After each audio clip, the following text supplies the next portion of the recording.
Dark Night of the Soul 2, the sequel. Up to this point, I have been cataloging a series of stages in the spiritual life. We have observed people growing spiritually from an initial romance with God through periods of discipleship to success and spiritual leadership. That time of success brings in numbers and finances, all the marks of spiritual success, or so it would appear in human expectation. But at some point in this success comes a dark night of the soul that reveals hidden selfishness, mixed motives, and a greater commitment to the human trappings of success than to the call of God. The dark night can begin to strip that self-centeredness away and connect a person with God at a deeper level than before.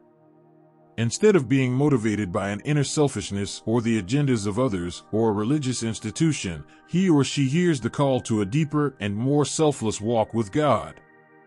In stage 4, a person discovers the unique purpose God has for their lives. They add to a head knowledge of God and others a heart knowledge driven more by compassion than the facts. And while in stage 4 they sought solitude and the attention of high-level mentors, in stage 5 they go back out into the world, doing many of the things they did before, but now with different motives and a different purpose. Their lives are driven by their connection with God more than by the consensus of committees or the direction of others. They put into practice what it means to walk with God.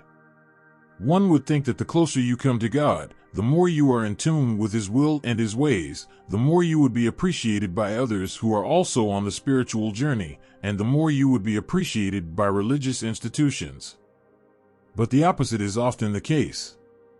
The second dark night of the soul is the discovery that the closer you walk with God, the more out of step you seem to be with religious communities and institutions. The less you are understood by others, even though they are also on the spiritual path. As the approval of God becomes deeper, the disapproval of others becomes a burden that you have to carry. It has been said of Jesus that He was neither elated by applause nor downcast by censure. But at stage 5 the pain of rejection is still felt and often precipitates a second dark night of the soul. The second dark night can arise for other reasons than rejection, but that is the major one. However, what is this second dark night's purpose in the plan of God? Simply put, another opportunity to heal, another opportunity to grow. Human beings are like onions, with layers upon layers of selfishness and hiding from God that need to be peeled away one at a time.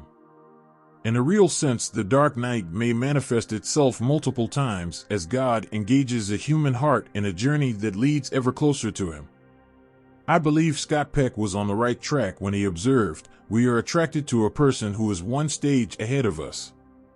But we are perplexed by a person who is 2 stages ahead of us." That's why Jesus was killed. The Jews and Romans thought He was evil. Mentoring occurs best when you are 1 stage ahead of the person you are mentoring.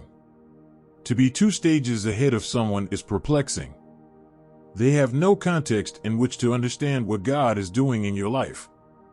Your attempt to engage them from that perspective may do more harm than good. But it gets worse. If you are 3 stages ahead of them, they will not praise you, they just might kill you. This is one of the great precipitants of the second dark night of the soul, the awareness that the spiritual journey does not lead us from triumph to triumph, but actually leads us to a deeper and deeper discovery of the suffering that Christ went through for us. By now you may have wished that I had stopped with stage 3. But that would not be the truth. In the words of Bonhoeffer, when Christ calls a man, He calls him to come and die. This brings to mind the second dark night of Jesus' life and ministry. Jesus' first dark night came in the wilderness, where He fasted for 40 days and nights seeking clarity regarding His mission and the purpose of God. There He was assaulted by Satan, but came out with a renewed vision and a clear sense of God's purpose for His life. But a far deeper dark night occurred in the Garden of Gethsemane. There He wrestled with the full cost of following God's plan, a plan that called Him to die for those who did not seem to care one way or the other. Gethsemane occurred in the presence of living evidence, His disciples, and those that He would sacrifice Himself for did not understand or appreciate what God had called Him to do for them. Thus, in a real sense, the second dark night of the soul brings to human beings a taste of Jesus' ultimate experience. Through this experience, our hearts are knitted more deeply to God's heart than any other experience could accomplish. I should make it clear that each dark night of the soul is a reality and a necessary part of a deepening walk with God. We might wish it were not so. We might prefer the gospel of success, in which money and praise flow constantly in the direction of those who are faithful to God. And this is not intended as a criticism of those who are successful. At various stages of spiritual development, we may experience success in human terms as well. But the dark night takes different forms for different people. For some, it is a huge, overwhelming burden that occurs once or twice and never again. For others, it may come in smaller increments that are repeated over and over. For some, it is relatively mild and easy to bear. For others, like Mother Teresa, the dark night of the soul may last for decades. So why all the differences in the dark night of the soul? The short answer: it is in the hand of God, who knows best what we need. The point in laying it out here is so that we might not lose heart, thinking that we are rejected by God in the ultimate sense, for the dark night is actually good news.